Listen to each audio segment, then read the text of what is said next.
Oui, bonjour à tous. Donc, je vous retrouve aujourd'hui pour vous faire un petit tuto. J'ai quelqu'un qui m'a demandé, elle se reconnaîtra, le logo du Stade Rochelet pour les supporter pour la demi-finale. Donc, l'image, déjà, on voit qu'elle est assez propre. Donc, déjà, ça va faciliter pas mal le travail. Euh, donc, on va faire ça. Donc là, pour le coup, c'est le genre de motif qui, tiens, en le passant directement dans Exubérance, on va voir si ça peut fonctionner tel quel. Exubérance ou artistique, hein, la même chose.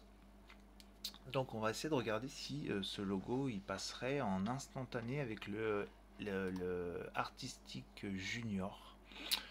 On va voir ça tout de suite. Donc je l'avais renommé, voilà, logo Rochelet échelle. Voilà. Donc là, hein, quand on voit que c'est un PNG, mais malgré tout, ça va me prendre tout le blanc. Donc on va essayer de retirer tout le blanc qu'on a à l'extérieur. On va essayer de le réduire pour que ça nous facilite la création. Hop là. On fait OK. On peut déjà le limiter à un certain nombre de couleurs. C'est-à-dire qu'on va compter le nombre de couleurs qu'il y a à l'écran en comptant le fond. Donc le blanc, ça compte 1, jaune 2, 3 en noir et 4 avec le petit liseré gris. Donc on va le limiter à 4 couleurs.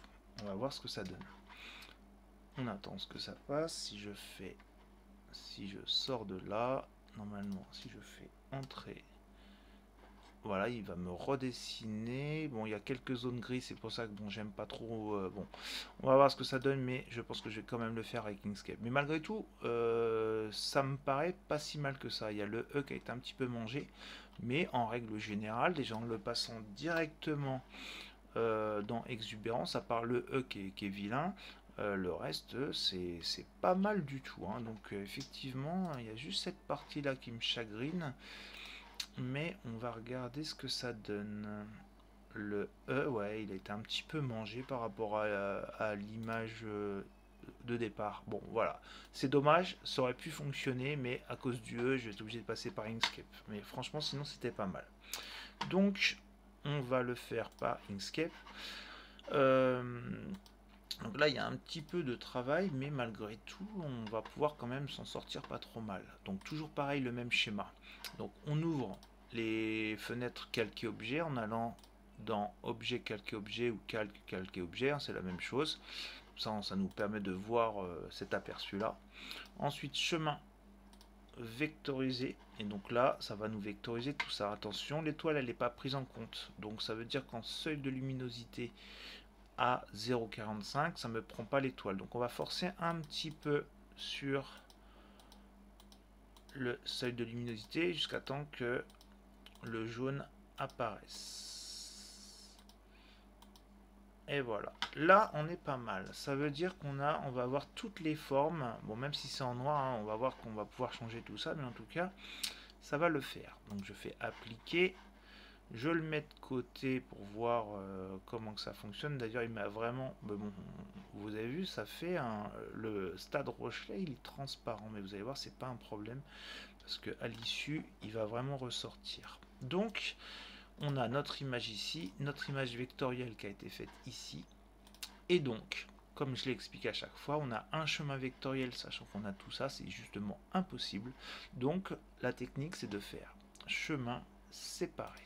En faisant séparer, voilà, on a tout qui devient plus net.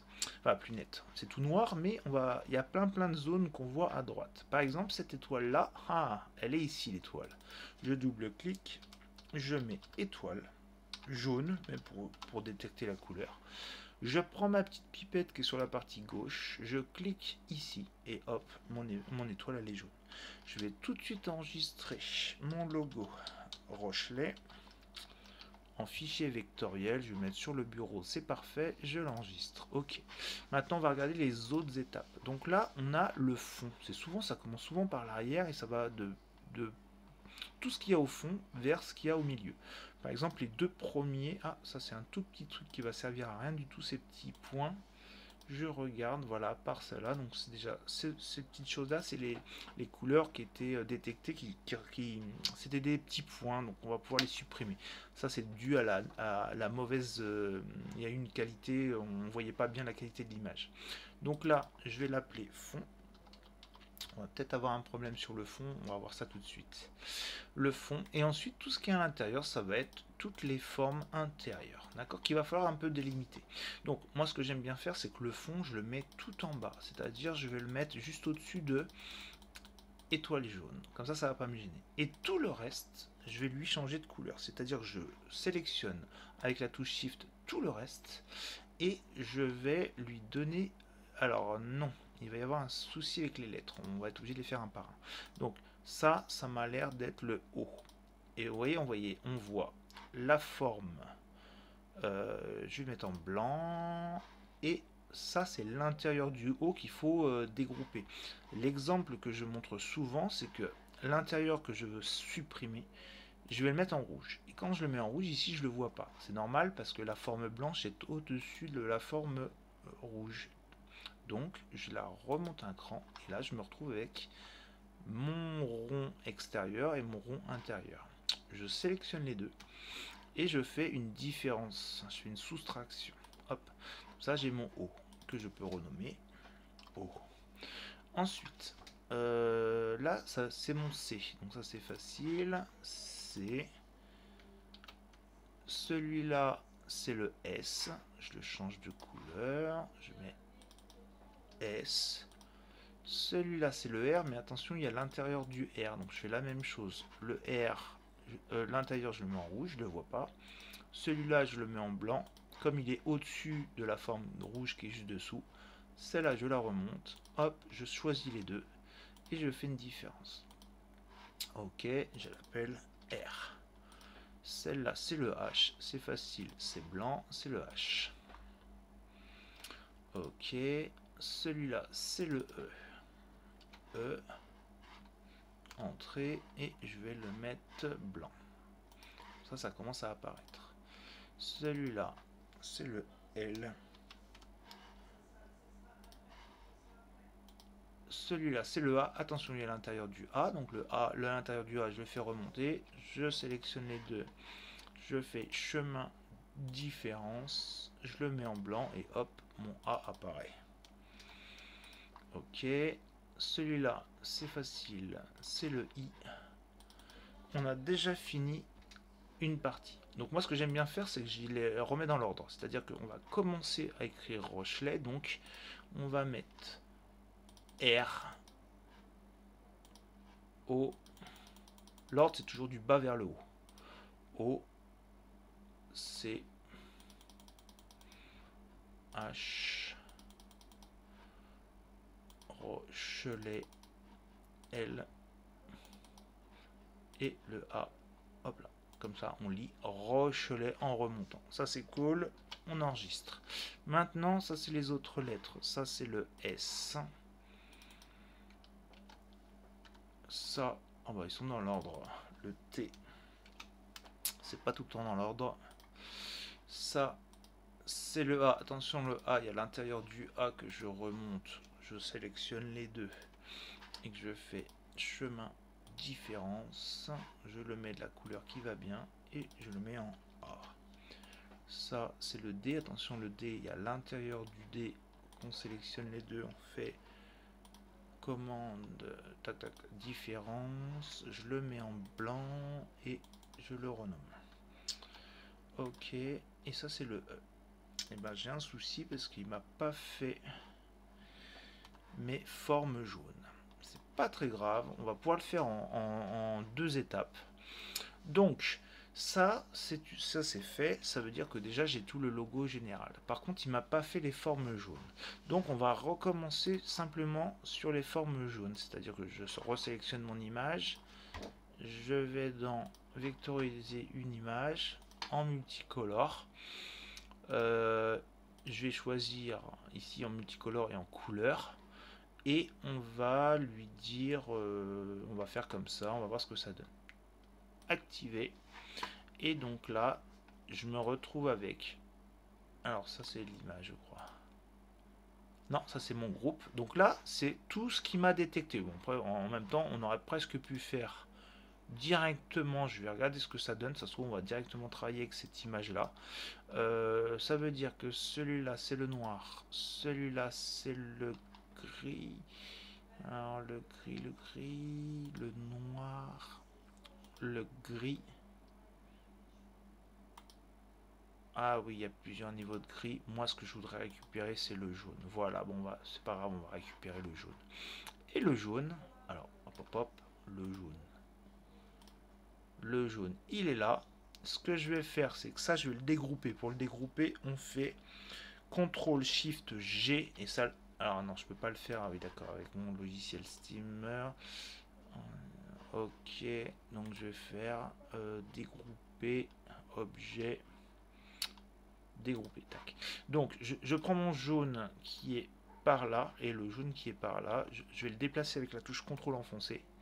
Et hop, regardez, hop, je vais le remettre sur l'étoile là-haut. Ok, on est pas mal. Sauf que ça, c'est tout ce qui est jaune. Ça marche. Et ça, je vais le remonter, hop, le remonter au-dessus de mon fond. Et voilà, j'ai mon logo. Donc, c'est encore pas tout à fait fini parce que j'avais dit que j'avais l'étoile et tout ça, je vais le supprimer. Il va me manquer juste le contour qu'on va bidouiller à l'issue. Voilà, et supprime. Ok, donc on garde cette partie là qui est pas mal. Sauf que le jaune, j'ai un souci avec le jaune. Parce que le jaune, il me dit que j'ai qu'un seul chemin alors que j'en ai plein. Donc là, il faut faire exactement la même chose que l'autre fois. On fait séparer. On se retrouve avec. Ça, c'est le logo du milieu. Logo du bas. Ah ouais, d'accord. Ça, c'est la courbe. On va dire courbe jaune. Courbe jaune. Logo bas. Logo bas. Alors, il n'a pas voulu s'enregistrer. Logo bas. Celui-là, logo milieu. Et celui-là, on va dire, allez, courbe haute, c'est pas grave. Courbe haute. Ok, et celui-là, c'est l'étoile. Hop. Donc ça, c'est toutes nos couleurs jaunes. C'est pas tout à fait fini. Là, effectivement, on a tous nos chemins. Mais nos chemins, alors déjà, je vais remettre le texte là-haut dans l'ordre. Stade S. Il est où le T? Ah, je me suis trompé. Ah, d'accord. Je me suis trompé. Donc S, celui-là, je le remets là-haut. Et celui-là, Rochelet, j'ai tout mis en vrac. Rochelet. Ah oui, d'accord. Je fais un petit peu n'importe quoi. Ça s'est mis tout dans le mauvais ordre. Donc, Roche. Je remets tout dans l'ordre. Roche. Le. Ah bah tiens, ça m'a fait n'importe quoi là. D. Stade ST. Ça c'est le A. Rochelet. S. S. T. S. Voilà. Oui, ça m'a un petit peu tout mélangé. S. T. A. L. Rochelet. E. I. Voilà, on remet un petit peu tout dans l'ordre. R. O. C. H. E. L. A. I. S. Ça c'est en blanc. S. T. A. D. E. Ok, ça c'est bon. Ça, le jaune, on va dire qu'on va le mettre à la fin. On va tout remonter. Ça veut dire que ça va me faire le fond noir. Ensuite, ça va me faire le blanc. Et ensuite, ça va me faire les jaunes. Mais c'est pas tout à fait fini. Parce que là, c'est des formes brutes qu'on appelle. C'est-à-dire que si je cache le E, on voit le noir dessous. Et en fait, on pourrait essayer de l'enregistrer comme ça pour voir ce que ça donne. Là, je vais lui donner une taille proportionnelle en hauteur. Je vais lui dire 150. Entrée.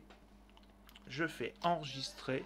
Et on va regarder ce que ça donne quand on fait comme ça. Mais je pense qu'on va avoir un souci au niveau du texte. Ok, donc artistique, je vais retourner, je vais ouvrir mon bureau logo Rochelet qui est ici et je fais ouvrir. On va regarder ce que ça donne. Oh bah c'est pas si mal. c'est même pas si mal du tout, parce que là, on a juste un petit souci de remplissage.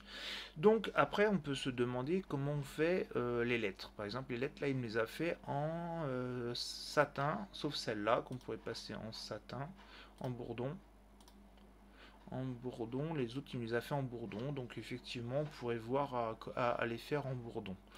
Le sens du fil, si on fait comme ça, est-ce que ça sera mieux? On va voir. Et ce qu'il faut faire, c'est tous les autres remplissages, donc c'est-à-dire ça, le fond, le logo central et celui-là. Ah, ça ne veut pas me sélectionner. Alors, on va faire celui-là. On va faire les jaunes, ça, et ceux-là, on va les passer en densité. Moi, j'aime bien les passer en 0,45. On fait entrée, et là, tout de suite, déjà, c'est beaucoup mieux. Et donc là, on a notre logo Stade Rochelet. Alors là, j'ai laissé en satin. Je suis avec la personne qui le veut, si le veut en normal ou pas. Et je trouve qu'en satin, ça fait joli. Donc voilà, ce logo-là, bon, on aurait pu, effectivement, je montre souvent à faire des découpes, c'est-à-dire qu'il aurait fallu tout, même tout sélectionner en fait, tout sélectionner. D'habitude, je fais comme ça, sauf le fond. Et en fait, j'aurais fait CTRL D pour le dupliquer. Ensuite, j'aurais fait chemin union pour tout unir. Et cette forme-là, je l'aurais, en sélectionnant le fond, j'aurais fait une différence. Pourquoi je fais comme ça? Donc là, tout revient normal. C'est-à-dire que si je cache une lettre, on voit en transparence, c'est-à-dire que on voit plus le noir, mais on voit le fond de l'écran. C'est-à-dire que c'est plus propre en termes de création. D'ailleurs, on peut peut-être voir la différence. En faisant comme ça, le souci, c'est que mon fond, il se retrouve embêté avec les lettres. Parce que le fond, normalement, c'est toute la partie noire. Et là, le fond, je devrais le séparer. Alors, on va d'abord faire le test comme ça. Je voudrais vraiment voir ce que ça donne. Je l'enregistre. Je rouvre dans le logiciel. Donc ça sera le bon. Le premier, bon, bah, il n'était pas terrible à cause du E. Je le supprime. Et celui-là, j'aimerais bien le rouvrir pour voir ce que ça donne. Bah, c'est pas si mal, il le gère pas mal parce que normalement à l'intérieur là il devrait me faire des choses pas terribles, mais finalement il me le fait pas mal. Donc là, celui-là on le remet pareil en bourdon, et tous les autres à partir de là, ça et le noir, on le met en densité 0,45. Bah c'est pas si mal, hein. C'est pas si mal finalement, que sans le faire, bon, en fait on a quasiment le même rendu, donc autant pas le faire. Donc on va pas en parler. Donc voilà pour ce petit tuto vite fait par rapport à ce type de logo. Et puis voilà, il manque juste la petite bordure, je vais la faire vite fait et comme ça on sera quasiment, voilà, il manque la petite bordure grise, hein. Donc si vous voulez que je vous montre la petite bordure grise, moi j'aurais pris le fond noir, je le duplique, comme ça il se retrouve en haut. Et en fait, je l'agrandis en appuyant sur les touches. Alors, je vais les changer de couleur. Je vais les mettre en gris foncé, qu'on le voit bien. Je vais l'agrandir. Alors, attendez. Il faut que je le mette en bas. Sinon, on ne le verra pas. Je le mets en dessous de l'autre. Voilà. Et là, je vais l'agrandir légèrement en appuyant sur la touche CTRL et SHIFT. Ça me l'agrandit proportionnellement. Et donc, en faisant comme ça, ça m'a permis en changeant de couleur de faire mon petit rebord là qui m'a pas pris en numérisation, en vectorisation.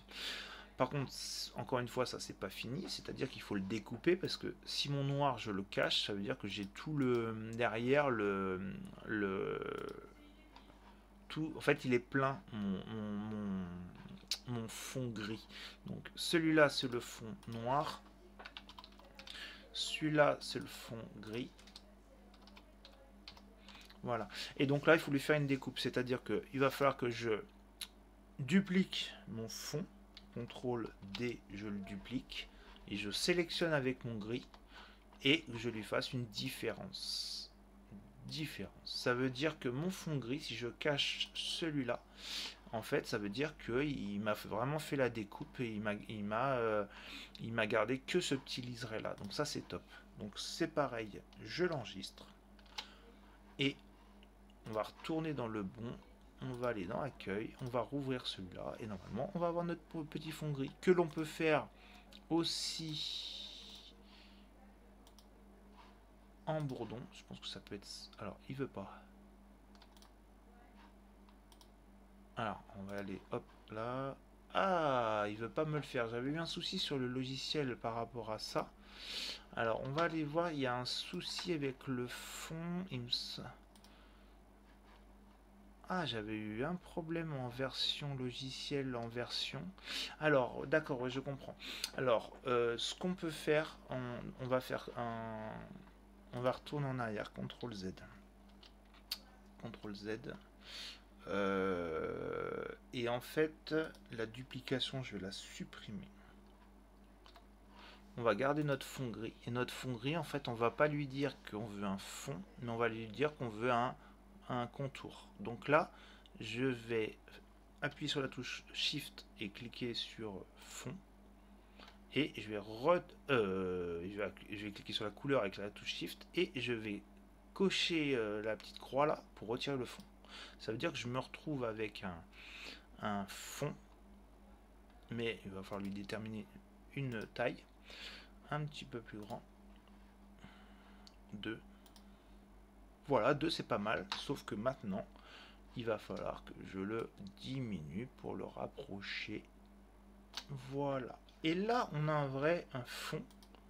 Voilà, alors là, par contre, oui, d'accord. Ça, là, j'ai l'intérieur. Donc, ça veut dire que tout l'intérieur du gris, il faut que je le supprime. C'est ça qui causait problème tout à l'heure. Voilà. C'est le problème de ce logiciel-là. Il faut bien regarder toutes les formes. Voilà, je vais retirer tous les points qu'il y avait à l'intérieur ici. Hop. Voilà. Voilà, je nettoie tout ça en faisant attention de ne pas supprimer un point extérieur. Et comme ça, on se retrouvera juste avec un contour extérieur. Voilà, où c'est que j'ai des points. Et celui-là. Voilà. Donc là, en gris, il ne me reste plus que ça. Donc là, on est bon. On enregistre. On regarde ce que ça fait dans artistique ou exubérant, c'est la même chose. On rouvre. Et voilà, là normalement on est bon. On a notre petit rebord. On retourne, donc là il va me le faire en premier. Donc on va prendre celui-là. Mon étoile et les deux formes, on les passe en densité 0,45. Et mon motif est fini. Et il est joli. Alors j'avais oublié de refaire celui-là. Voilà, et là il est joli, il est propre, il est joli. Voilà pour ce petit tuto sur ce logo et je vous dis à une prochaine fois. Au revoir.